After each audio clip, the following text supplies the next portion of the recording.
Or sharing these other ones. Okay.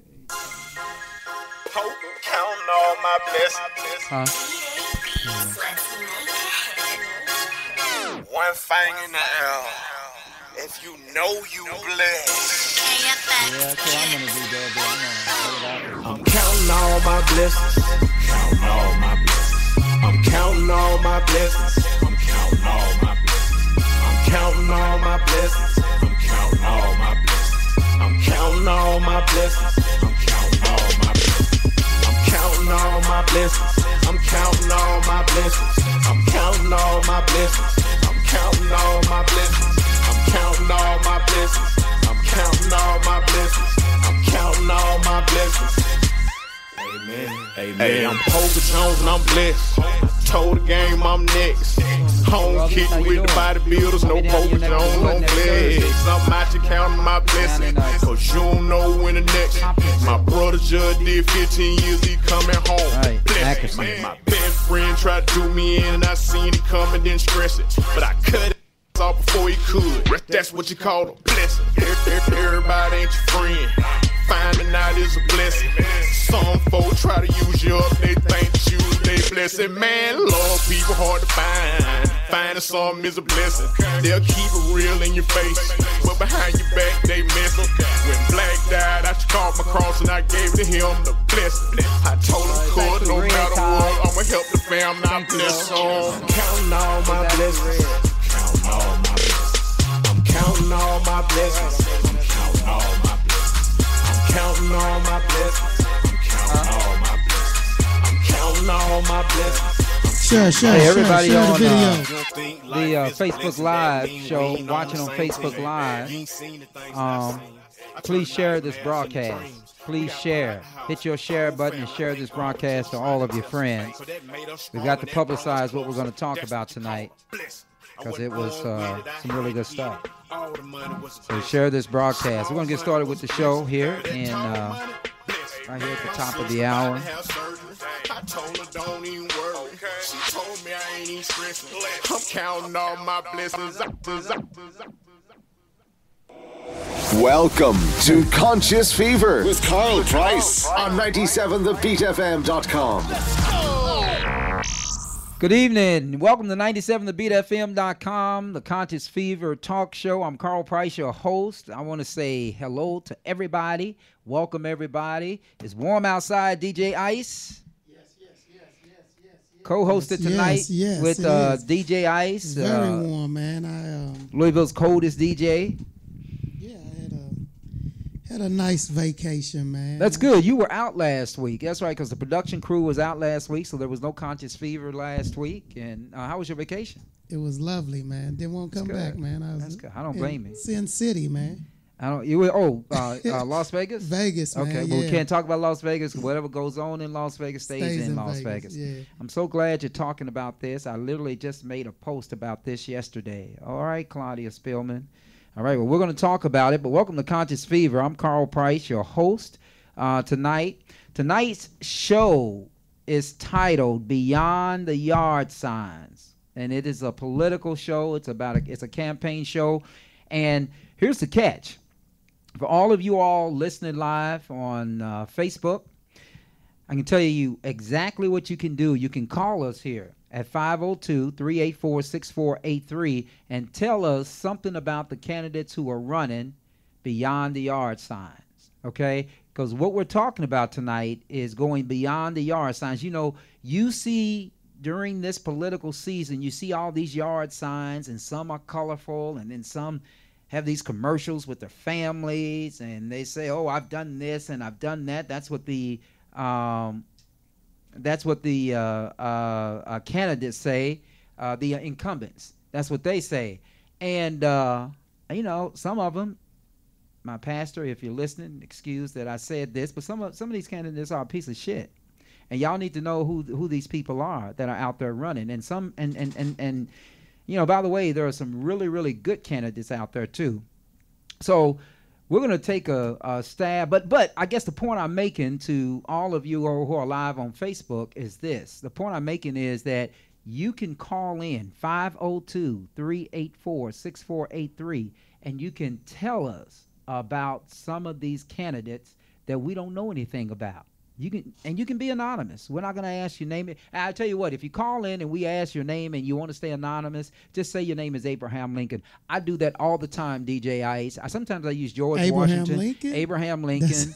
Sometimes I say I'm George Bush. I use all those names. Like if I go to a restaurant and they say, well, you place your order and then they'll call your name, and I just let them call out George Bush, and then I go. So if y'all want to call in the 502-384-6483 here on Conscious Fever on 97thebetfm.com, you can do that, and you just tell us you're George Bush or you're Barack Obama. You can be anybody you want. We won't identify you, but I do want you to know that we want you to call in because we want you to tell us something about the candidates that everybody doesn't know.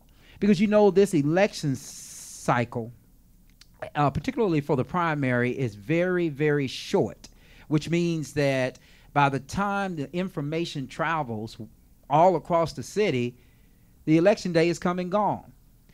Remember, election day is May 22nd. It is this coming Tuesday, and there are a lot of races. So some of these races we're going to talk about, and one of the races I want to start off with. Of course, it's this county attorney race. And now, full disclosure, I was a former employee of the Jefferson County Attorney's Office, and many of you all don't know the story. I may have said that on another broadcast, but I'm going to say it now that they probably don't know this at the county attorney's office, but all you county attorneys listening, or assistant county attorneys or employees of the county attorney's office, I'm going to tell you this.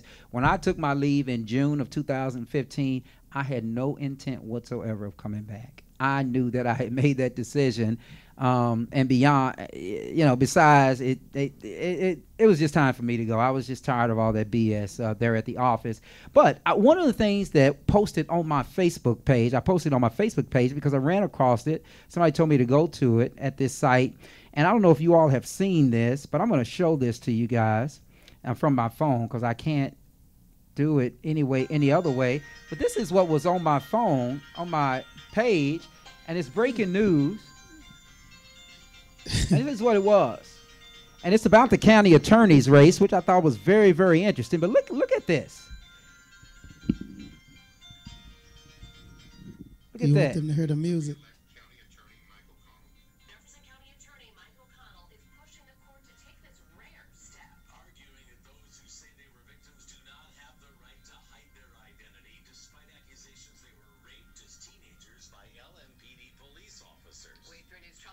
Now, I'm going to pause right there. Can you imagine that? This is a county attorney's race. So we're talking about the county attorneys. We're going to start off with the county attorney's race. So the candidates is Councilman Brent Ackerson and the current sitting county attorney, Mike O'Connell.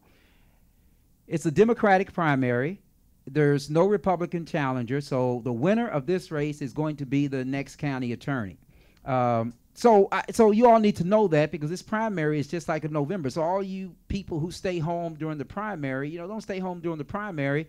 This time it is time to come out. Actually, according to the Kentucky Secretary of State, 3.3 million Kentuckians have registered to vote in front of this primary date, May 22nd. So you need to get out to vote. But I want to talk about that. So victims sexually abused as boys should not have the right to privacy, despite they were raped as teenagers by LMPD police officers. Now, let me just give this caveat. That's an allegation. I'm reading from a newscast that I found the video, and I just posted on my Facebook page. So if you haven't seen the video, you may want to go watch the video because it's really, really interesting. Because even though I was a county attorney for nearly 25 years, I will tell you I did not know some of what I saw in that video, and that's why I posted it.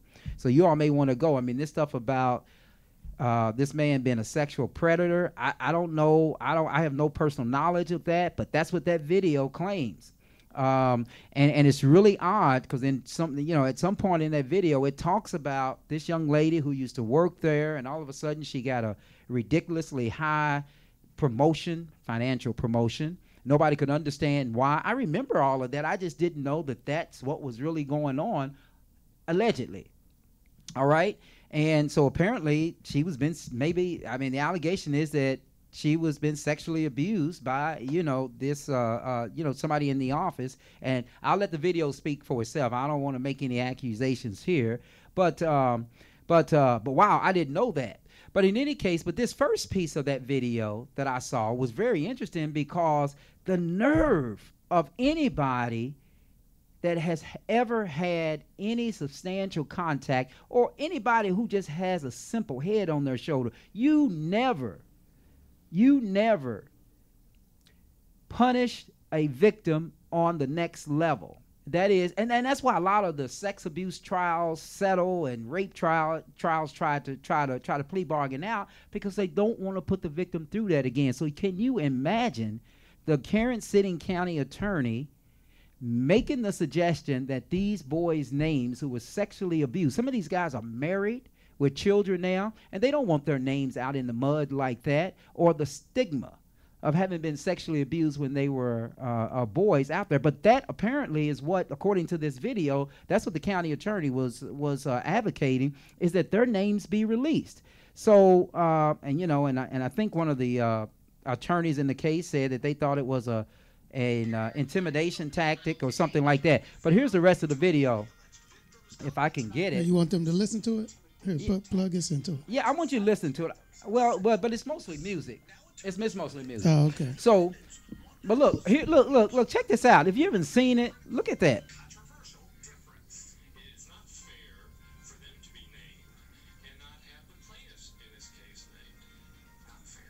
Not fair?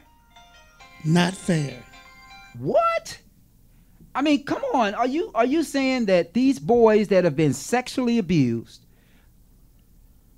that have been sexually abused, are it's not fair for them to not be disclosed as to who they are? I understand in a lawsuit, sometimes discovery, some of this stuff has to come out, but the judge has the authority to seal certain matters in a case. And it happens in these sex crime cases all the time. So I'm just saying that if that's true, that is a horrible thing. But then here's another part of this video that I saw. I thought it was very interesting. I've got to get to it. I don't know if I can continue to get to it, but I'm going to try to play the rest of it, because it talks about him being homophobic. Look at that. Again, I don't know if it's true, but apparently 2 gay men tried to go and apply for a marriage license, and they were charged and convicted of criminal trespass. And his office prosecuted them. I mean, that was another piece in the video. Now, the other part of the video that I would tell you, look at that. Who is that guy? Any of y'all know that guy? I mean, that's me. That is me. So I don't know, whoever put this video together, I would tell you the next time, just consult me. I can give you a much, much better picture. You could have pulled a picture off my Facebook page than this picture of me sitting in arraignment court. But it talks about, him being a racist, because apparently there are white male prosecutors there who have committed crimes, who have been convicted of crimes, DUIs and different things like that, and they were given the second and third and fourth chance. And of course, I get axed because of some comments that I made. So I would tell you that, so if you ask me, just my opinion, but obviously it's not right. And I think that's just, racist conduct. So you take it however you want to take it, for all of those who's listening. But let's go beyond the yard sign. So when we talk about this, and I'm just going to start again with this county attorney's race. When you talk about the county attorney's race, listen, people, here's what you have to do. It's particularly all of you guys in the West End. Understand this. All those yard signs you see, all those signs you see posted on 28th and 28th and Broadway, and all these places and all these people yards, they have no damn idea about the people that they are promoting there. Let me tell you what's really going on. What the candidates do, particularly some of these candidates with money, what they do is that they pay some, can I say this on the air? They pay some house Negroes. House Negroes, and I'm going to say Negroes instead of the word I really want to say, but they pay some house Negroes $10,000, as much as $10,000, to parade them around the churches in the West End, not only to churches, but to parade them around to all of these events in West Louisville, only to pretend that they really care about you. So all those yard signs, listen, man, you can't talk to a yard sign and get any feedback. So if this candidate is not talking to you face to face, then that candidate is probably somebody that you don't want to vote for. And don't always just pick up the phone and say, hey, you know, who should I vote for? Who should I vote for? I can tell you how to find out about these people. Go on the internet. You know, when I was a little boy, you had to find out about something. You had to go to the neighborhood library. But now, library's right in your hand. Just plug it up, and you'll be surprised at what you'll find out. And I've seen some of the comments come through here, and yeah, I don't understand. I don't know. I can't tell you that I had the experience of Mike O'Connell being angry, but I do know that that he has a temper, because I've witnessed that myself. Now I see you, Miss Neely. I'm tired of him talking about his son who died of a drug overdose and now wants to do something about it. Oh, I want to see the rest of that, Miss Neely. Let me see what you said about drugs in the community. Listen, Miss Neely, I agree with you. Here's the problem I have with that. If you're one of the primary law enforcement officers in this city, unless your son is just simply defiant, there is no way that he should die of an overdose. Let me tell you what I'm talking about. Everybody who has ever overdosed, I know they're dead, they can't come back and tell us otherwise, but everybody who has died of an overdose did not die of an overdose the first time. Generally, individuals who die of an overdose are appropriately classified as addicts before they overdose. And in order to become an addict, it has to be more than one time. So the question that I have, Miss Neely, is this, is that if this county attorney knew that his son was in possession of controlled substance with all these Negroes, okay, in the 90s and in the early 2000s, and sometimes during his tenure, were being prosecuted and sent to jail for drug possessions, okay? You're in the office sending them to jail for drug possessions, but you're not doing anything to your son. I'm just saying, man, you probably could have saved your son if you had turned him in, because when you took an oath of the office, sometimes that oath means that you turn in people that you love. And again, an addict is not defined by one smoke or one pill. It's multiple times over and over again. Consistently, this happens. So I beg the question, Miss Neely, that, and you should be tired of anybody talking about a sibling who has passed of a drug overdose when you're one of the lead law enforcement officers in the county and you've done nothing to turn him in to try to seek some intervention. I know probably behind closed doors you saw some intervention of your son, and God rest your son's soul, because I had a chance to meet him once in night court. But just think about it. You probably could have saved your son's life, because an addict doesn't, a drug user doesn't overdose. An addict overdoses. And an addict is somebody who does it multiple times. So if he's done it multiple times and you took an oath for office to enforce the law, probably should have turned him in. I know that's a hard cookie to bite, but that's the real world. So yeah, let's continue to talk about them. And when we talk about that. But before I leave this county attorney's race, I think his opponent is Brent Ackerson. I've met Brent. Brent is a good person. So for those of you who are here, let me see what. Let me just go. You just said a powerful word. Well, thank you, Miss Neely.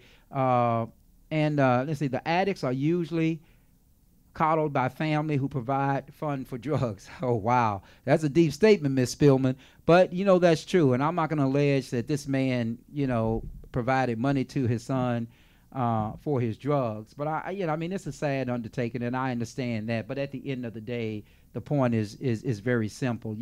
Unfortunately, when I was a prosecutor, if I was a lead prosecutor in the county or a prosecutor in the county, I knew my son was doing something that was illegal.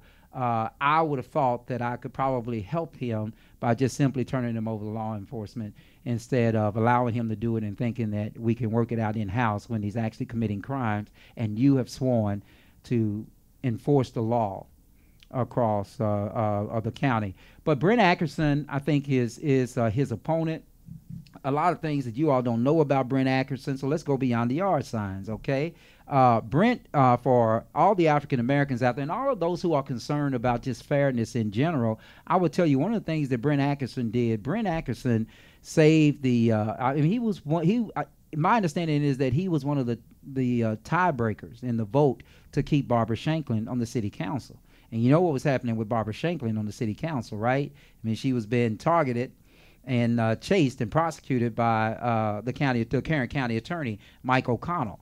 So all you Negroes working for Mike O'Connell, good luck to you. But I just simply don't think that that he's the man for this office. So for all of you all who have asked in the county attorney's office, who am I supporting? And I would ask that you would support him also. I'm supporting Brent Ackerson. I think Brent is a better person for the job. I think he would bring morale back to the Hall of Justice. I think he would bring sensibility back to the Hall of Justice. And I think he would hire some minorities down. I don't want to say minorities, but he would hire some black and brown people down there. You been to the Hall of Justice lately? I know you haven't been there, DJ Ice. No, but I haven't. Yeah, all the new prosecutors, man, are white. Not that they are not qualified. I'm sure they're probably qualified. But when the mayor talks about this being a compassionate city, and it's a city about inclusiveness, notwithstanding that the Penn Dennis Club sits in the middle of downtown Louisville. It's an all-white club, and you know, even if I were mayor of the city, I couldn't go there because I couldn't get invited because of the color of my skin. But it's a whole ideal about being inclusive. I think that, you know, just sort of falls on its face, on its face when black and brown people who make up a great deal of the population in the Hall of Justice appear in the Hall of Justice, and all they see is white faces. And it's not. And again, I'm not criticizing the white faces. What I am criticizing is this. What I'm criticizing is the lack of effort to go out and get the African American lawyers who would like to wear the badge of a prosecutor and would like to have that experience and get that, that experience and different things like that. So yeah, so for all of you all who ask, who am I supporting? And I'm asking those who are registered as Democrats in the law enforcement field that are friends of mine. I think Mike O'Connell has to go. I mean, that's just my opinion. It's mine. It's just like the nose on my face is mine, and can't nobody tell me what to do with it or what to smell and what to say, et cetera, et cetera. But absolutely, Ms. Spillman, there's a lack of diversity. And then, because this is conscious fever, DJ Ice, we talk about, the slaves. So I'm not going to really get into that because I don't want to offend people that, but in any case, in the county attorney's race, that's part of the problem. Part of the problem is that there's a lot going on. And when you further continue to watch this video, it talks about the homophobic stuff. Not only does it talk about him being homophobic, but it talks about him being a racist. And of course, they use that picture that I didn't want them to use. I mean, I wish whoever created that video, let me just give you a word of caution. If you create any more videos between now and the election day, and you're going to include me, if it has anything to do with the county attorney, please call me so I can give you a nice profile shot or a better picture, but not the picture that you have. So we're coming up on a break, and we're going to get into some other races. We're going to get into some of the state races. We're going to get into the 43rd Legislative House of Representative District. I think I'm saying that right, down there in West Louisville, where that Derby field has gathered. I know the Louisville Defender has endorsed some candidates. That was on the front page of the paper today. But in any case, but there's a lot going on. But call us if you have any questions or if you want to make any comments about this race as we move forward, as we go beyond the yard signs. 502-384-6483. We're going to take a break here on 97thebeatfm.com on Conscious Fever. We'll be right back after this message. Louisville, Kentucky, and surrounding areas.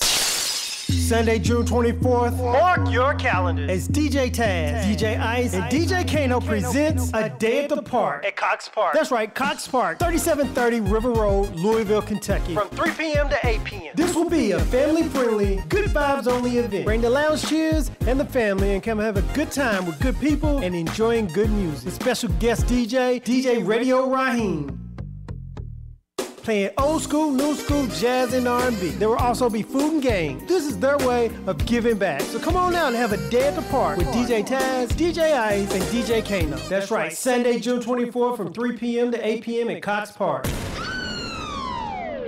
This event is sponsored by 97thebeatfm.com, Ice Entertainment, Icon Brand, The Allegiance DJs, Party Masters of Louisville, and Willie White.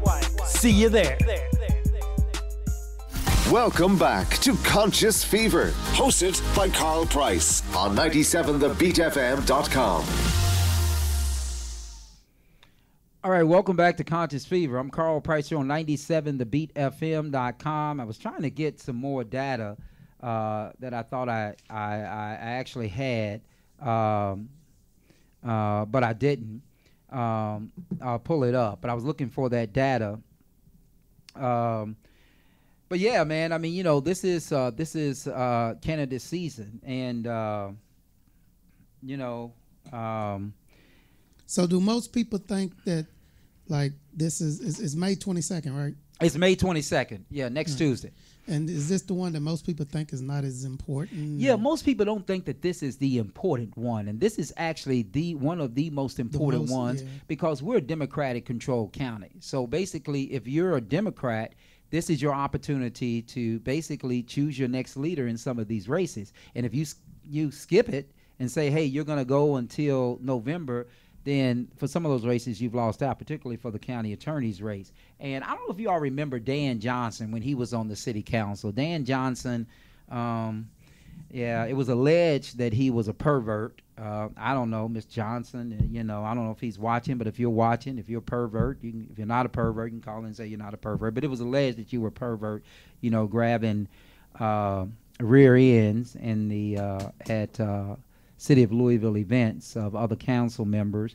But I don't know if you all know, but when Mike O'Connell was prosecuting Dan Johnson, his office was dealing with that. You know, they worked out a deal with Mr. Johnson. They didn't work out a deal with Barbara Shanklin. I don't know. Is it black? Is it white? I don't know. That's what Michael Jackson says. It's black, it's white. Yeah. But in any case, I'm just putting that out there just so you guys would know if you didn't know. But let's go a little bit further beyond the yard signs, and I'm going to skip to another race, and we'll come back to the county attorney's office. But again, if you want to call in and talk to us about any of this stuff, call us at 502-384-6483 here on 97thebeatfm.com. And you know, during the times that you're not listening to my show, I want you to keep in mind that Esther's book Arise is still there. Larry Jones, you said O'Connell needs to go. I think he needs to go too. You need to watch that video, because I didn't know all that was in that video. I didn't even know that my picture was going to be in there. But you need to watch that video. If you haven't watched that video on my page, go and watch that video and then share it. And all of you who haven't had your rights restored, if you fall in that category, just tell somebody who can vote to go vote. You know, there's a lot of people that died for the right to vote.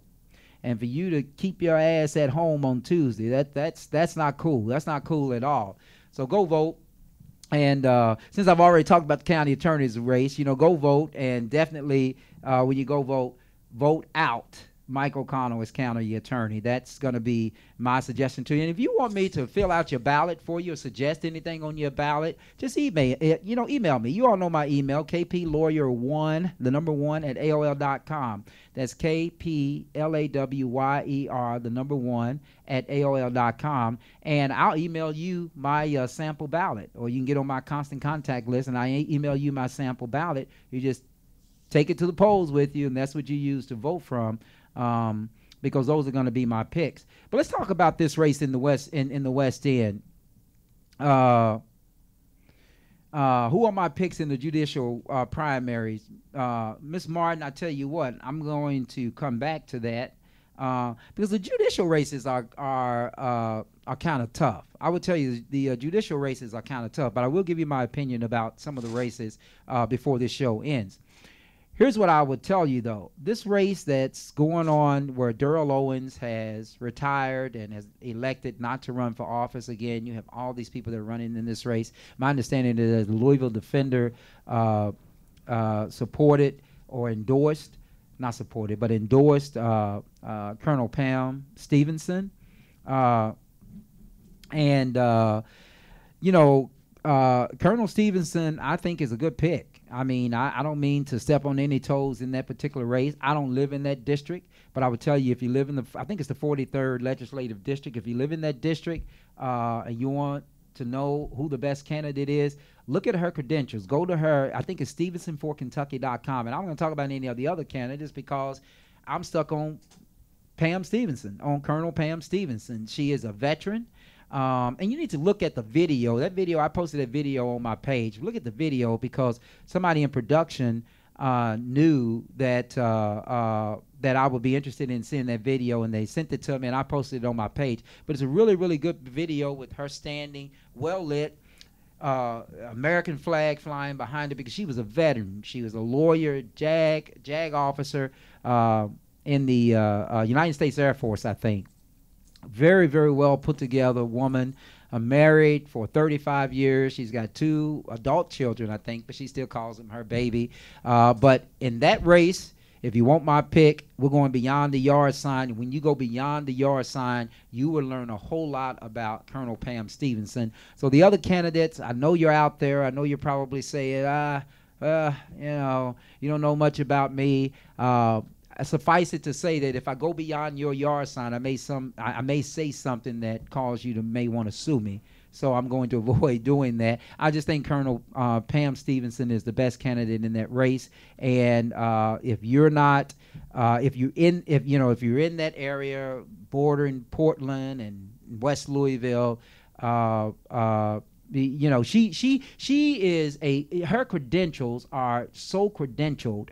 It's almost like she's running for national office. I think if she was running for national office, she would probably just, blow the voting polls up because she is just that well credentialed and so qualified. So that's that race. Now,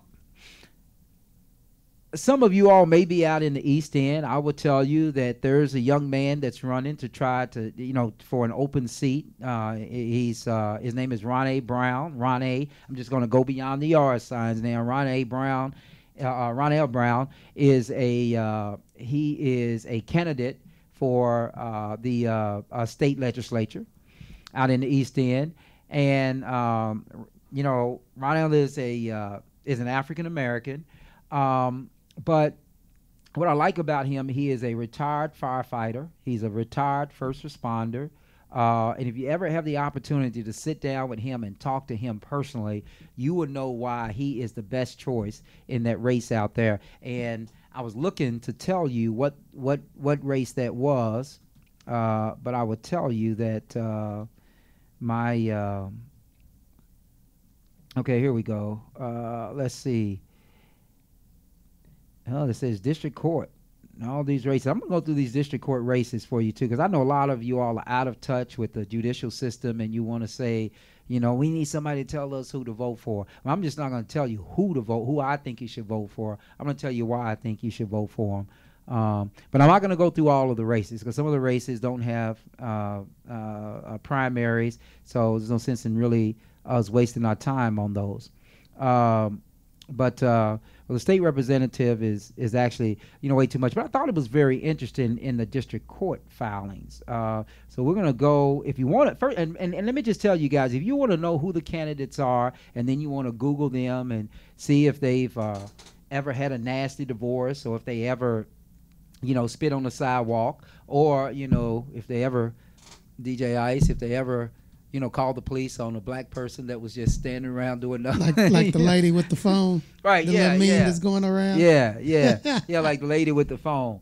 I drive a 2018 white CLS Mercedes. So I got a big Louisville Slugger in there, and I'm licensed to carry a gun, it's concealed.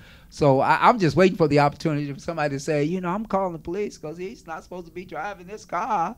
Okay, well, don't do that to me because it may get ugly. But in any case, I do think that whole topic is a little exaggerated now. I mean, but it happens. But it happens. I don't mean to offend anybody.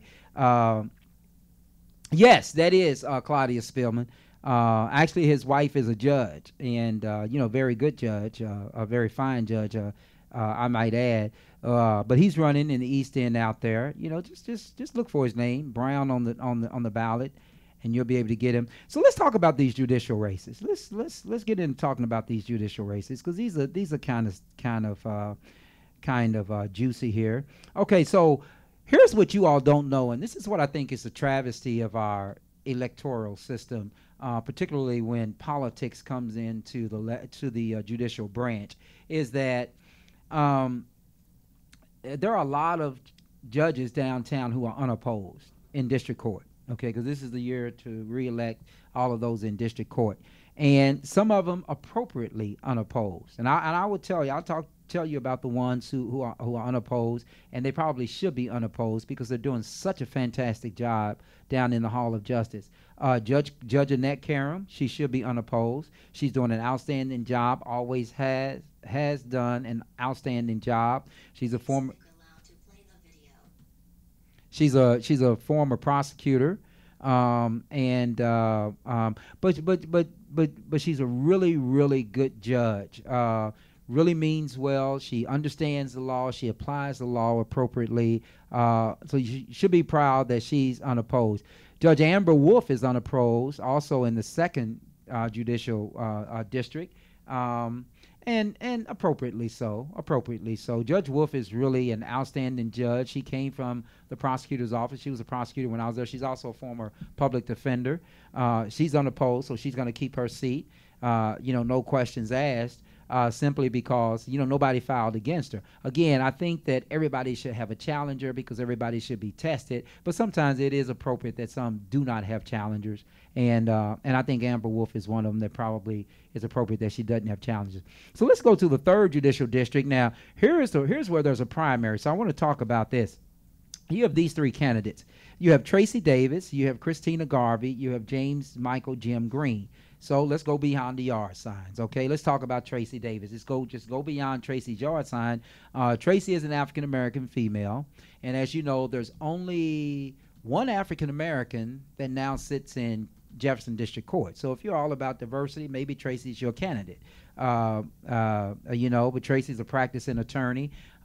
She does a very good job as an attorney, but just keep that in mind. But she's in a race with a young lady. Let's go beyond the yard signs. Okay, let's go beyond the yard signs. You may not have known this. Her name is Christina Garvey, and Miss Garvey is she's a current prosecutor under Michael Connell's office. And Garvey, I don't think that's going to help you, but we're going beyond the yard signs here, so I have to say it. But she is the daughter of a former judge, Judge Kevin Garvey, and for those, she's in. It's interesting that she's in, this three-person race. But the judicial races are nonpartisan. But Larry Jones says Tracy is a very impressive young lady. I agree with you. I think Tracy is a very, very impressive young lady. Comes off very, very well, carries herself very well. But beyond the yard signs, Tracy has probably been practicing law for some period of time. Uh-oh, I'm messing up here, y'all. Let me just try to, uh-oh, I hope I don't hit finish. Well, this thing is not doing what I want it to do. See, that's the thing with technology. Somebody wants to come in on the video, and I want to bring them in, and I can't do that. But anyway, we'll bring them in some other time. So, but Christina Garvey is basically running on her last name. I mean, hey, James, but Christina Garvey is running on her last name.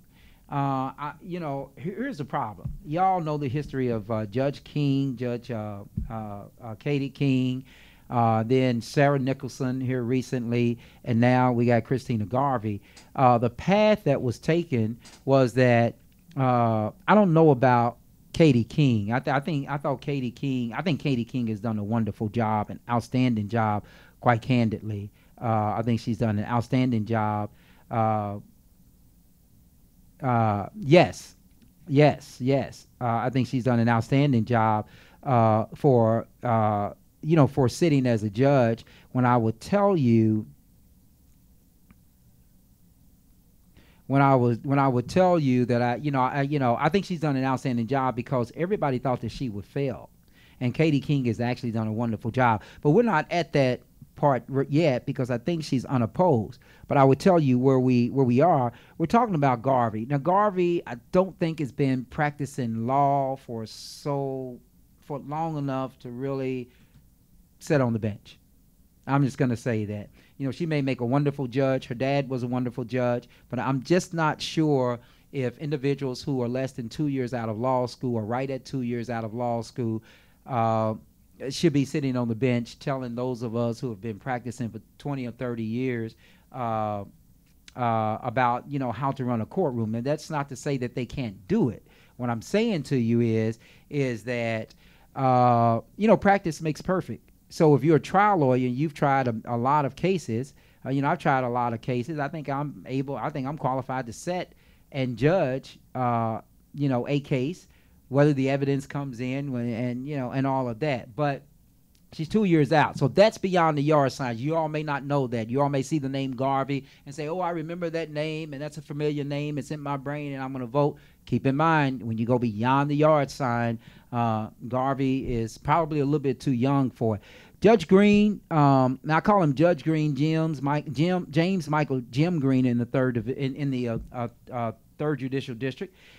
He's running for judge again. Jim's a former judge. He served in district court. He served in family court.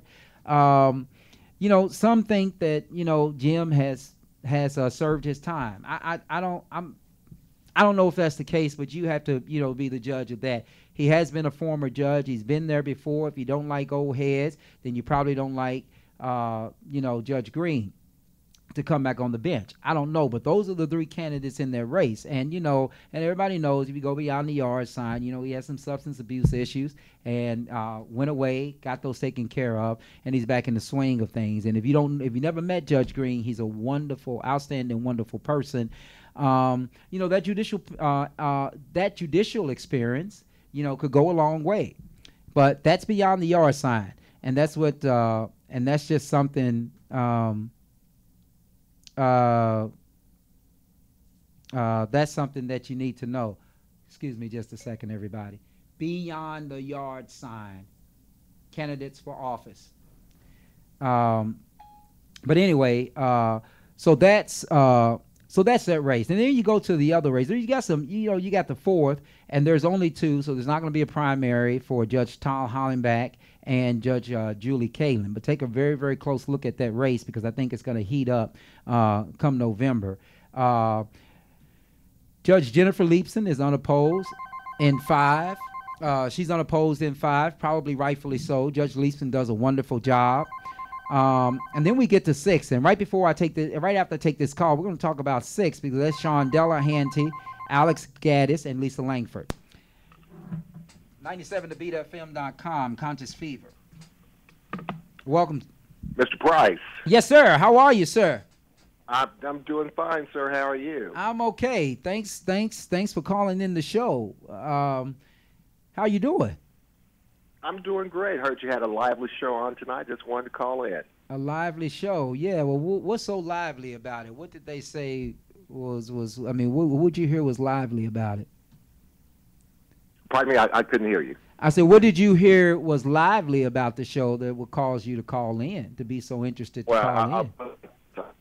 Several text messages from people saying that Karl has a good show on tonight, and you need to call in. So I'm listening to my friends, so I'm calling in to talk to you about my candidacy. Okay, well, have at it. I mean, because this show is beyond the yard sign, and we're talking about the candidates because there's a primary May 22nd on Tuesday.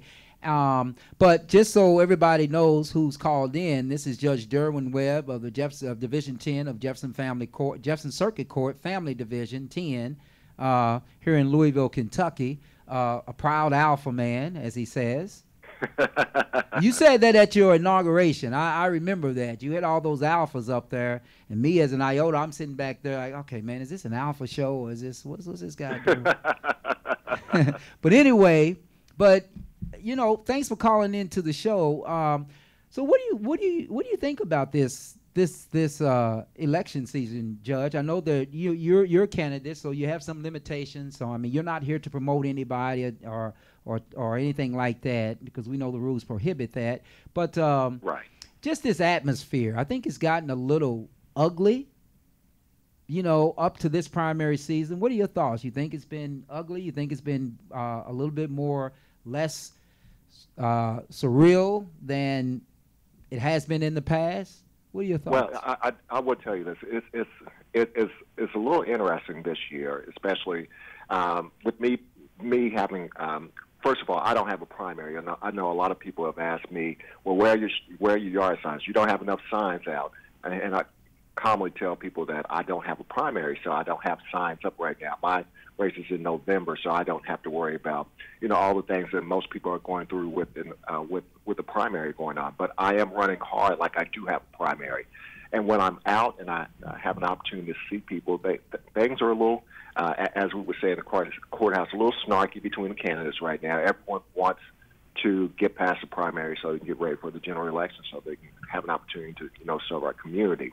But it is a little bit different from elections I've seen in the past.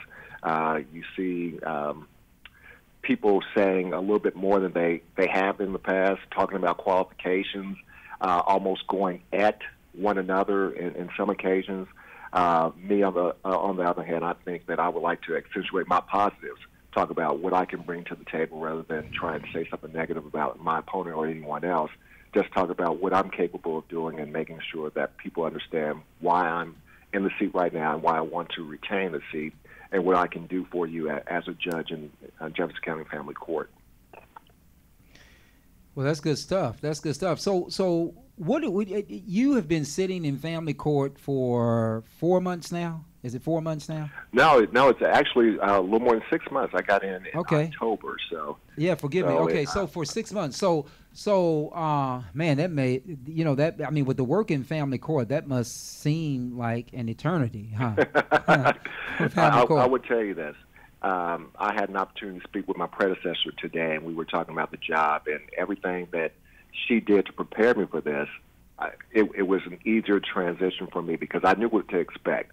Now, it's a little bit different for me now because I actually do have to run, but I love what I do every day. I have an opportunity to change lives. So I go in every morning, maybe about 7:45, work my docket. When I'm finished with my docket, I'm probably at a school talking to the kids about their lives, making sure they make the right and appropriate decisions. When I'm in court, I have an opportunity to speak to people about doing things a little bit differently and try and solve problems for people. So it is a very challenging position. So when people talked about the role of a family court judge and all the things that takes place, they didn't lie at all. It's a lot of work, but I promise you this: I could never be in a better position. I've never had a job this great, and that's why I love doing what I do every day, because it gives me a chance to do things that I couldn't do without being in this position. Absolutely. And you are, from what I understand, you're the first African-American male to be appointed in the family court here in Jefferson County. Is that correct? Well, actually, the first African-American male to be appointed in the history of Kentucky in family court. Oh, wow. So you're like Martin Luther King, huh? You're a history maker. I wouldn't go that far, but I know I have people that look to me now to help them. I like to, it's kind of odd to say that in 2018 you're the first, but I am the first, and hopefully I won't be the last. And like I said before, I intend on doing everything to retain my seat and continue to work for the families of Jefferson County. Christian, I'm looking at these questions, Judge Webb, and Attorney Muscagni is asking, wasn't Olu appointed? Yeah, Olu was appointed, but he was not appointed to Jefferson Family Court or Jefferson Circuit Court Family Division. So just so you know, and actually Ernie Jasmine, God rest his soul, served in family court, but he was actually appointed to the circuit court, but was put in the family court because, of course, he was appointed as a Commonwealth's attorney. And so leaving the Commonwealth's attorney's office, he was going to preside over all the cases that he supervised, so they had to put him over in family court, I think for about a year or maybe a year and a half, and then he came back to circuit court in Division I. But what do you, do you, I don't know if I should ask this question about whether you feel indifferent as an African-American male judge in family court. because I don't know what you would have to compare that to, because you've never been anything but an African American male. So right, but exactly. But you know, but I think you understand what I'm trying to get at, though. I mean, do you feel that it's different? You know, as attorneys, sometimes we know that when we walk into a conference room, particularly in another county in Kentucky, and sometimes here in Jefferson County, you know, you may have somebody that says, you know, may I help you, as if you have no business being here. You know, do you ever get or have that experience sitting as a family court judge? Well, I haven't necessarily had that feeling as a family court judge. Now, I do remember being an attorney, walking into Jefferson County, walking into a Jefferson County court, representing a client, and approaching the bench, and the judge asked me where my attorney was because he assumed I was the defendant. So if you're a person of color and you are practicing law throughout this state, you're kind of an oddity because you don't see it a whole lot. So as a family court judge, when people do come into the courtroom, I do see the eyes looking as if this is the first time they've ever seen something like that. I know when I go out into the community and I talk to people and people introduce me as a judge, I've been told that I'm a unicorn. I'm the black unicorn. I'm a person that they've never seen before in this type of position. So I don't feel as if anyone is treating me any differently to this point. But don't go to Starbucks, again, Judge. Judge, I said, don't go to Starbucks if you don't feel that anybody's treating you any different. Well, I don't feel as if I've been treated any differently, especially from the practitioners at this point, because I've worked with them all. Judge in the past, while I was a practitioner, you know, in family court and in district court. So I don't feel as if I have been looked at differently or treated differently, but I try not to focus on that. Yes, I am the first person of color, first African-American male family court judge over in Jefferson County, but at the same time, I just want to do good work.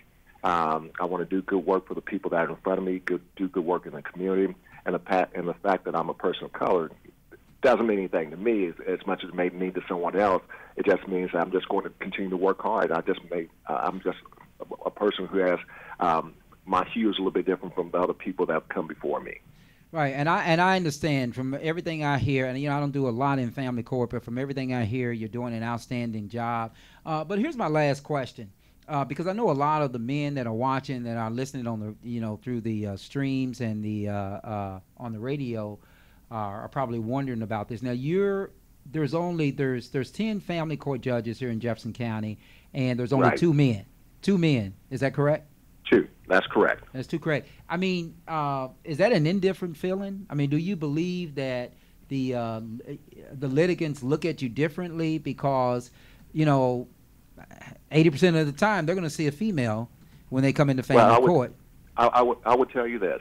I have had an opportunity, like I said, to be in the position for 6 months or more, and I've had men come in that had a sigh of relief to know that someone's actually going to listen to their side. Now, let me say this. Let me qualify what I'm saying. Okay. We have great family court judges. All the women that are on the bench and the other divisions do a great job and do great work for our community. So I'm not taking anything away from them, but I will tell you this: the looks on some of the men's faces are like, okay, maybe I have an opportunity.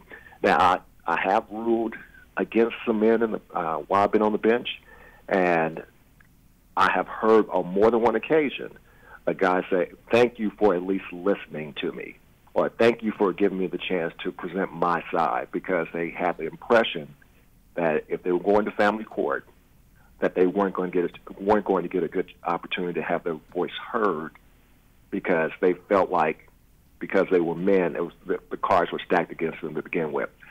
That's not going to be the case in my courtroom, and I would venture to say in most courtrooms in Jefferson County, especially in the family court. But at the same time, if you come to my courtroom, no matter who you are, no matter what color you are, you're going to have an opportunity to have your voice heard, and I'm going to judge the case based upon the law and based upon the facts are in front of me, nothing more, nothing less. Okay. Well, that that is good stuff. So the guys come out there and say, man, I'm even though you didn't rule for me, I feel like that, I got a fair shake. That's good stuff. That's the Ben Shobe effect, Judge, right? That's the Ben Shobe effect, right? He was one of my mentors. He was one of my mentors. Oh yeah, I mean he was a mentor to us all. But the Ben Shobe effect, for all those who don't know, is that basically Ben Shobe would send you up the river for 30 years, and the defendants would turn around and say, "Thank you, Judge. I really like having you as a judge." So you're not one of those that have given the guy is walking out of the court and he's thanking you and all smiles. However, he's been, the house is gone, the bank account is gone, the child support is high, and all of that.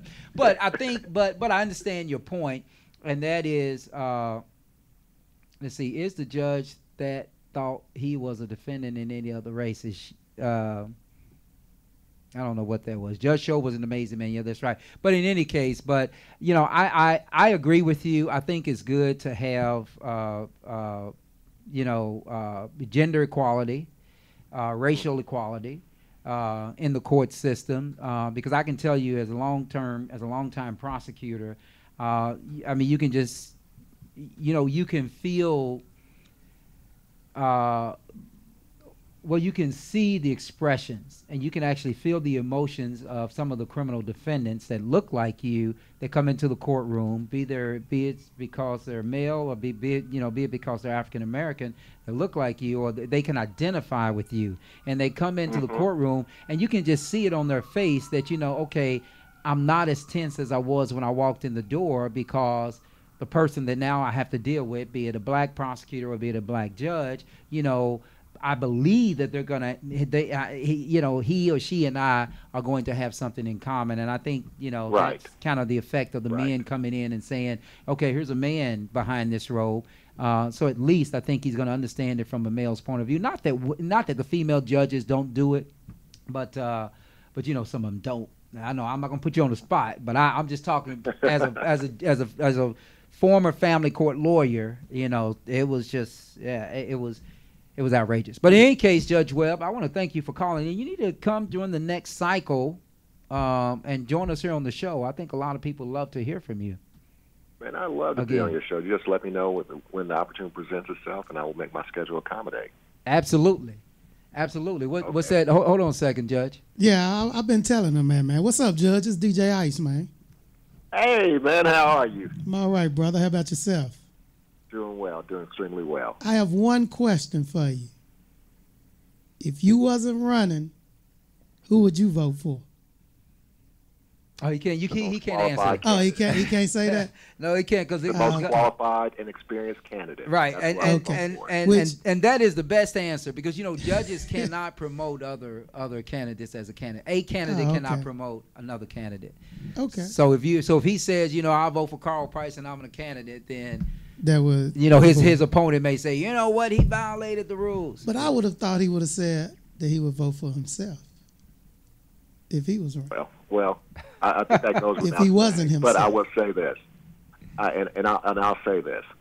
I believe that the position that we are all seeking, the position is so important that I wouldn't even say myself if I didn't believe that I was most qualified and experienced candidate for a race. So when you're looking at our judges who are going to be in front of you when you're presenting your case, you want to have the person that has the most qualifications and has the most experience every time.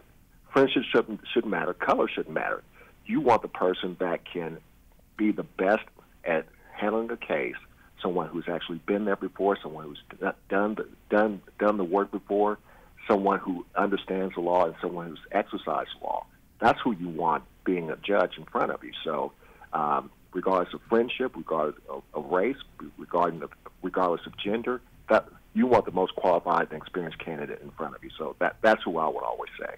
Absolutely. All right. Well, absolutely. Well, good luck in November, but we're, I'm a supporter.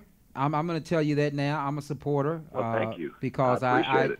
Because I think you're doing a good job there, and I do. I mean, listen, I'm just going to put it out on the record. I do believe that gender equality in all the courts is important, and that's not to say that the women don't are not doing a fantastic job. They are.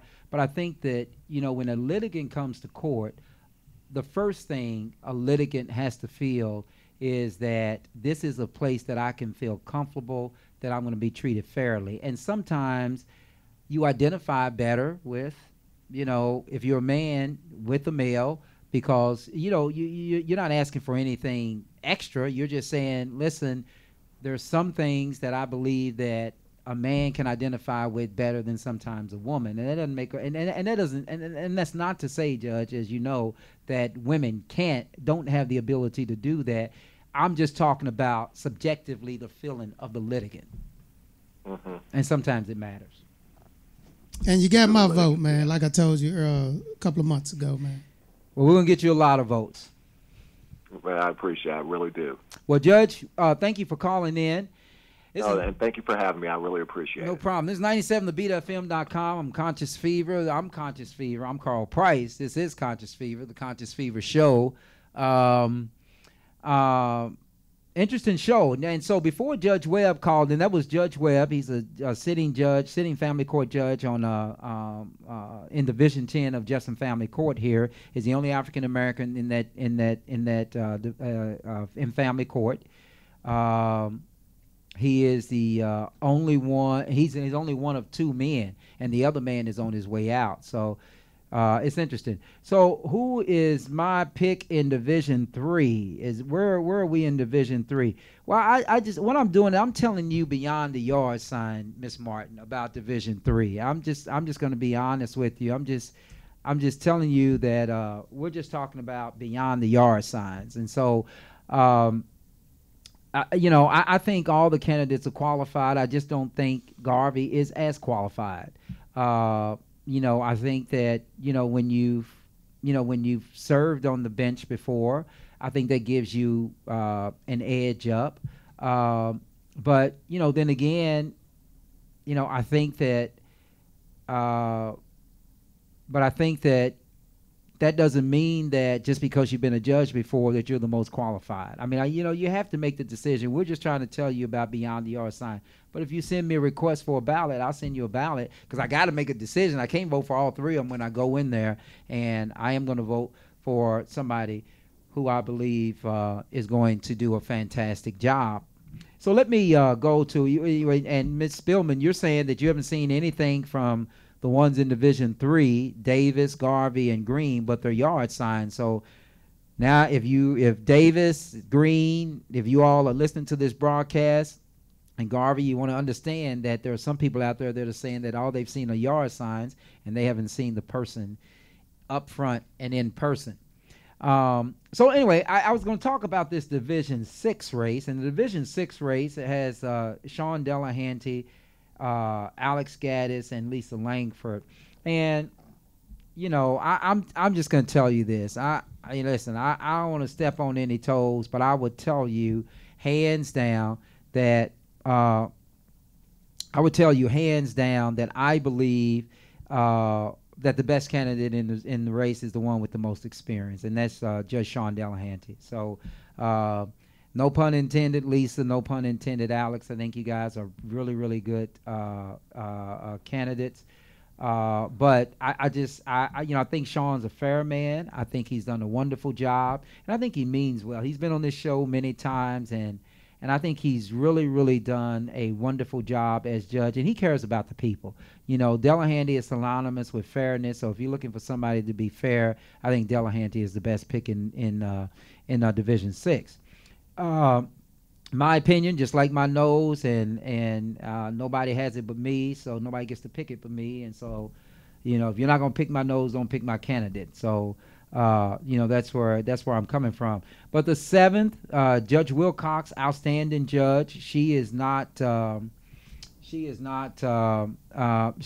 have a candidate. Appropriately so, because she's a wonderful, outstanding judge. Judge David Bowles is one of the few males that are sitting in district court. He doesn't have a challenger. Appropriately so. He does a wonderful job. And then we get to this 9th division, and there are 4 people in that 9th division: Tanisha Hickerson, Karen Faulkner, Andre Bergeron, who is the sitting judge, and Danny Alvarez. And you all are gonna just have to contact me privately, and I'll tell you, because I gotta vote for somebody. But I will tell you that my preference would be that, and I think you all should go along with this. My preference would be that of some type of diversity. Okay. So Karen, I think you're a good candidate. I think you do a wonderful job. But there's a number of females on the bench. So I'm not sure about that. I think Miss Hickerson has a leg up because Tanisha. Let's go beyond the yard signs with Tanisha here. When we go beyond let me go back. And Lisa Langford saying check out my website, langfordforjudge.com. But in any case, let me go back to Karen Faulkner. Let's go beyond the yard sign. Karen was a candidate for county attorney the last time. Hold on, Jeff Thompson. I'm not picking candidates in some races and dancing around my other picks in some races. But understand something, Jeff Thompson. You might be right? But this is my nose, and I get to pick it. Ain't nobody else gonna pick my nose, so that's why I'm doing that. But you can do it too. You send me a ballot, I'll tell you why. But I'm telling you why I think some of these candidates are the best candidates. But anyway, let me stick, because I know we're running out of time. Let me stick to this 9th division here. So you've got those. Karen, going beyond the yard sign. You don't see this when you see Karen's yard sign, but Karen ran. She was a candidate for county attorney. Ran a wonderful race against Mike O'Connell the last time. Probably should have beat him. She's a former public defender. She's a practicing attorney. I think her and Miss Kaylin practice together, who's also a judicial candidate but doesn't have a primary. Again, I think Karen, if you're looking for diversity, Karen's probably not the one. Except for Karen may be diverse in her beliefs, which may be a good thing. But, there's a lot of women on the district court bench. So maybe this race favors a man. You look at Andre Bergeron, who's a sitting judge. I haven't had the opportunity to practice before Andre. I know Andre personally as a former county attorney. So, beyond the yard sign, you need to know that Andre Bergeron used to work for Legal Aid, and he has a very, very impeccable resume. If you haven't seen it, you may want to just take no, Webb isn't running. Some of the others are unopposed. Yeah, you're right about that, Miss Spillman.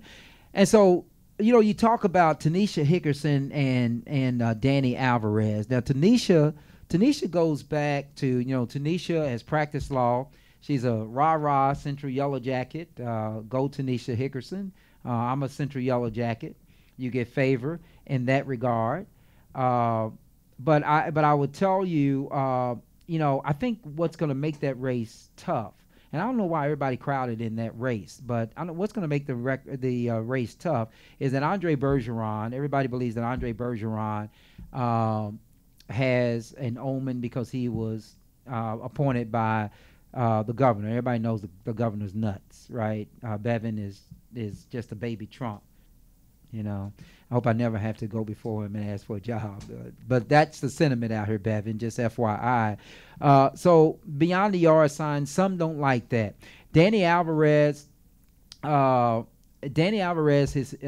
Hispanic, has a very, very interesting story about his past, and it's really touching. I had an opportunity to moderate a judicial forum with these guys, and I thought I thought all of them were actually pretty good. That's going to be a tough race, guys, and I don't know if I would know who I'm going to vote for before I actually get into the booth, because I think the race is it could easily be a four-way tie, but obviously you have Bergeron, who is on TV now. You have Alvarez, who's on TV now. You have Tanisha Ann Hickerson, who is a black female who's running. And again, there's only one black female that's sitting in Jefferson District Court now. Maybe it should make you wonder that if you believe that we need some more there, then there you go. But so I don't know who I'm going to vote for in that race yet, because it's, for me, it's just too close to call. But I would tell you, I will know, and by the time I walk into the voting polls. And I'm sorry, Jeff Thompson, if I'm sorry if I'm just picking some and then walking around others. Then you have these unopposed races. I thought there was another race that was challenging here. And I don't see it, but and I don't have time to go through the family court races. And Danny, you're absolutely right. There's never been a Latino judge elected in the state of Kentucky. Huge Latino population here, and I would tell you that that may be a plus. That may be a plus for Danny Alvarez. Fluent in Spanish, and as we were just talking about with Judge Webb, maybe the Hispanics that come through, will feel comfortable. And Tanisha Hickerson is inviting everyone to check out her webpage at www.hickersonforjudge.com. That's hickersonforjudge.com. And she says follow her on social media. So in any case, that's really the extent of it. I'm 9 minutes over, and obviously I don't want to end the show. But we started off the show. I didn't even get to some of these promotions, except for a rise from Esther, her book. Told you all about that. I want to remind you all about Big Mike's Comedy Blast, June the 9th at the Hilton Garden Inn. Yes, airport. Don't forget that. That's going to be June 9th. That's two of my brother's birthdays. The Big Mike Comedy Blast, check him out, get your tickets. I understand that show is always a blast. And for those of you who are taking a Memorial Day trip down to Huntsville, Alabama, check out DJ Ice and 97 The Beat FM for the Memorial Day weekend with DJ Ice in Huntsville, Alabama. What's the name of that show? It's a blues festival. It's a blues festival. Blues and Souls Festival. And I understand that is a big event down in Huntsville. Yeah, it's real huge, man. They said it'd be like 15 to 20,000 people. 15 to 20,000. So if you're down in Huntsville, DJ Ice is going to be down there, 97 The Beat FM in Huntsville, Alabama on Memorial Day weekend. Yeah. Stop on through. We got a surprise for him. Yeah. I got a surprise for him. At the with the Alabama red dirt. Yeah, how you doing, Mark Mitchell? Mark, I know I talked about Pam Stevenson, but I just being honest, I don't mean to step on any toes. Danny Alvarez, alvarez4judge.com. Check them out. Listen, if you all want to go beyond, truly go beyond the yard signs, truly go beyond the yard signs. Don't just look at a yard sign and see more yard signs and say, I'm going to vote for this person because I've seen more yard signs. That just means that person has more money. The person with the most money should not win these races all the time. It's the person that's more qualified, and we lose sight of that. Lori Goodwin. I've seen Lori Goodwin, Lisa Langford. Those are candidates. Lori Goodwin's Family Court. She says vote for Lori Goodwin for Family Court Judge 4. Check out. What do you want them to check out, Lori? Looks like check out the committee to elect Lori Goodwin for Family Court Judge. Lisa Langford. Thank you for doing this show, Karl Price. Every vote counts. Judges matter. Absolutely, Lisa. Debbie Ham, I'm going to read them all off. Great show. Vote Ackerson for county attorney. Good night, Karl. Good night, Debbie. They see that. Shelley Santry is a candidate for Family Court Division 4. You can check her out at www.santryforjudge.com. And Mark, I actually did plug your race. I actually endorsed somebody in that race, but we won't go back there. Thank you, Justin Brown, for a great show. And Tracy Davis, again, www.votedavis2018, votedavis2018.com. Check them out. Check out those websites, and you can check out the candidates. That's where you go beyond the yard signs, because, again, all the yard signs that you see around, trust me, I've run as a candidate before. I know if you see more yard signs, I'm going to tell you why you see more yard signs, because somebody has stuffed about $10,000 in these jacklegs pocket to put their yard signs up everywhere, and not only that, to take other candidates' yard signs down. So, go beyond. Oh yeah, they do that. Yeah. Isn't that against the? It is against the law. They shouldn't do it, but they do it because it's a cutthroat. Some of these races are cutthroat, but they take yard signs down and stuff. And yeah, I agree, Danny Alvarez. If nothing else, all of us minorities need to vote. Our voices need to be heard in the election. That is so true. But I don't like calling myself a minority, Danny. I'll just say all those black and brown people need to vote. You're not. You're not. We are. Oh, yeah, absolutely. Yeah, you know what, Debbie? I didn't talk about that, and I'm glad you mentioned that Mike O'Connell has plenty of money from employees for that. Yeah, I mean, you're right, for the commercials and different things like that. But, man, if you all haven't seen the video, again, about Mike O'Connell that I posted on my page because I found it on the internet, you all may want to go see that. I'm in the video, not that I was supposed to be in. They grabbed a picture off the internet, I guess, or from one of these news stations when they were running me across the news, and all of that. But in any case, if you haven't seen that video, you may want to check that video out on my page. Just scroll down my page. But DJ Ice here on 97thebeatfm.com. This has been Conscious Fever. I'm Karl Price, and we also got it's 97 The Beat. It's more like a day in the park. Me and a few of my DJ buddies, we're going to do it June 24th. Okay, June 24th. Put that on your calendar. Cox's Park. Come on by, enjoy some good music. That's our way of giving back to the community. And, just having a good family environment and a family time. So, absolutely, it's kid-friendly. And it's June 24th at Cox's Park. 3 p.m. to 8 p.m. 3 p.m. to 8 p.m. You can experience DJ Ice. Hello, Judge Lavery. Thanks for tuning in. See you around, Judge Green. Judge Lavery, thanks for tuning in. I know you don't have a primary, but I would tell you're my candidate for November. I'm just going to say that because I think you're a better pick. So in any case, this is Karl Price. This has been Conscious Fever here on 97thebeatfm.com. Remember. What time is that? Oh, from 3 to 8 p.m. Danny Alvarez. I'm happy to have you listening in, Judge Lavery. But 3 to 8 p.m. at Cox's Park on June 24th, you can experience the sights and sounds of DJ Ice. But as I close this show, let me just say this. May 22nd, please exercise your right to vote. Tell your friends to exercise their right to vote. You're welcome, Lori. And in the event that you can't vote for whatever reason, the absentee period is gone, just tell somebody to vote. If you need a ride, help, tap a neighbor. Text a neighbor the night before, or call a neighbor the night before. Talk to your pastor. About helping you get a ride to the polls.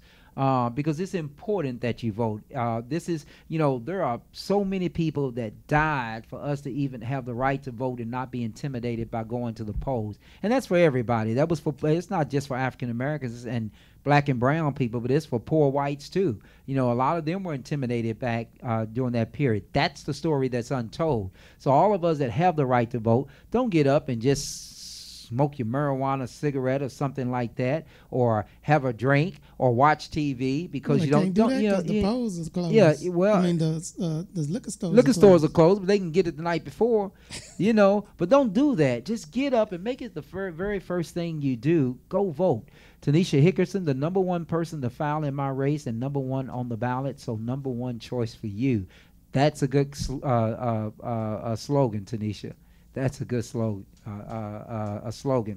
Hello, John Best. Man, I was looking for you around Derby time to get some bow ties, but I never found you. So thanks for watching. But anyway, we're at the end of this show. Again, vote on May 22nd, and I'll tell you again that if if you can only get to the polls for one reason, get to the polls and help this community elect out Mike O'Connell. I think that it's time for him to go. If you haven't checked out that video that was posted, check out the video. Wow, sexual predator, racist. This all this stuff is alleged in this video. These are not my words. All right, D. Baltimore, Lisa Langford for judge. We got that. We got that. I do think Sean's the best candidate in the race, but the people are going to make their own decision. You know, and I've given you the reasons for that. So I don't. You know, please don't throw any eggs at me tomorrow when I'm in the Hall of Justice, because I got to be in there for district court for something. But anyway, this is Karl Price. This is Conscious Fever. Yes, right. Joanne James, please, please, please, please, please tell all your congregation to vote, vote, vote, vote, vote, and don't miss out. Go in there and vote for those who you believe are the best candidate. D, I'm wearing sunglasses because there's light in here on my face. You don't think I look good in these sunglasses, D? I'm gonna wait for your response before I log off. She said, why am I wearing, why are you always wearing sunglasses? I mean, I got some nice looking eyes. You know, I got some nice looking eyes. But it's been a long day, and sometimes they get squirmy and stuff like that.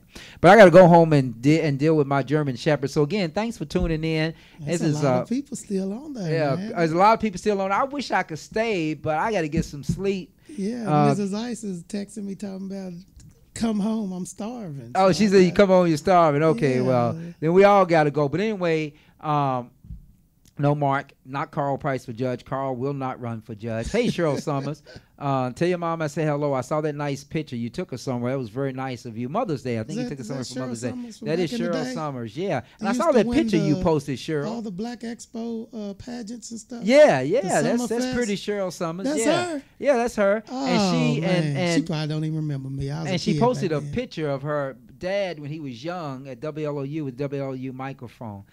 Wow. And somebody says, keep talking, Karl. Yeah, I don't want to keep talking. I want to go home. I got 2 German Shepherd puppies who are wild. Somebody was over a few nights ago, and they said, those dogs are the devil. They said, those dogs are the devil. Oh, wow. And yeah, I know. I resent them calling my German Shepherds. Hey, Cheryl, I resent them calling my German Shepherds the devils, but they jump on you and then they give you a friendly bite, but the bite hurts. Oh, okay. I got so many holes in my suits now and my shirt. Like to let you know. Yeah, just let you know. So yeah, but they are. I don't think. But I got to get home to my German Shepherds. Councilwoman Green, good luck to you in your race. I think you got a race, don't you? I think there was a challenger. Hey, Karl. Hey, Jessica. But in any case, it is very, very important to vote, and just tell somebody, take somebody with you. You know, when you want to go out to eat and you just say, well, I'm gonna call my friend, see if my friend wants to go out to eat. Do that on May 22nd. Just call about 5 people and say, come on, I want you to go vote. I want you to go vote, because really, when you go back and look at the history of this country and all of the people who lost their lives, lost limbs, lost their reputation, were embarrassed in front of their kids because they were pushing for the right to vote. And now we got it and we let it lay around like milk. And when it spoils, and it will spoil, your vote will spoil, because come midnight, 12:01, May 23rd, then it's too late to vote. That's the spoiled milk. So you can't just sit on it. And you got 12 hours to vote. 12 hours to vote. So you want to go out to vote. You want to go out and exercise this right to vote. And if you don't think that it's important, go back and look. And just Google the Civil Rights Movement and see what all those people went through. All the people that were lynched. And again, I want to emphasize for all you history buffs, there were not only African Americans who were lynched for trying to vote. There were also poor whites who also were had a different disposition. You know, you all know, about the 3 college Freedom Riders that went down to Mississippi, and it was characterized in the movie Mississippi Burning. Those were there were some white people who died. So, there are a lot of people who have died just for the overall freedom and just having the opportunity to actually choose. And if you really want to understand how the right to vote is amplified in this country, visit a foreign country. You know, I visited China once. There's not enough time in this show for many, many weeks to tell you about the experience in China. I will tell you. Call Elam Baptist Church if you need a ride, 776-5993. If you need a ride to the polls, call Elam Baptist Church. Tell all your friends, tell all your relatives. If they need a ride to the polls on May 22nd, call Elam Baptist Church to get a ride at 776-5993. And they do a wonderful job down there at Elam Baptist Church. I'm signing off, and as I normally sign off, I am a Christian. I go to church every Sunday, and if any time you want to join us at Oak Grove Missionary Baptist Church, located at the corner of 41st and Vermont Street, Vermont Avenue, formerly Vermont Avenue, on that corner, because it's also named after our pastor emeritus, the Reverend Dr. Thomas Henry French Way. So it's at the corner of 41st and Thomas H. Friendly Way in West Louisville.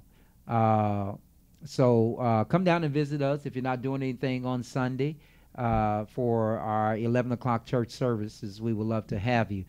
Tell someone you love them, and vote, vote, vote, vote, vote. And watch the news very shortly, because I understand that on one of the candidates, last thing I'll say, on one of the candidates, one of the local candidates is going to be featured. There's an investigative reporter from Fox News in New York that is going to be doing a report on one of the candidates, and it's probably not going to be good.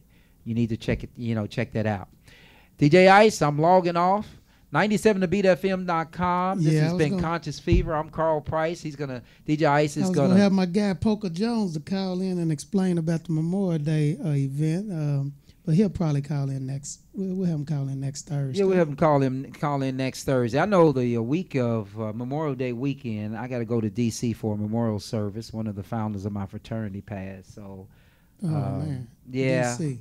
Yeah. So I've got to go up to Washington D.C. and I don't want to be gone the whole weekend, but But he left behind his widowed wife now. And his widow is a very, very nice person, and I would not miss it, because I want to pay my respects to Deborah and let Deborah know that I'm really concerned that she's well now that she has lost her husband for better than 45 years, I believe, something like that. 40 years, maybe 35, 40 years, maybe 40 years or something like that. So in any case, that's why I'll be next weekend. But anyway, I'll be here for the next show, so tune in next week. And again, if you want to join me at Oak Grove Missionary Baptist Church, just come in at 11 o'clock. We're always good to have you. I'm Karl Price. I'm logging off. It's Conscious Fever here on 97thebetfm.com. Thank you so much for joining the show. Good night, everybody. You are listening to Conscious Fever, hosted by Karl Price on 97thebetfm.com.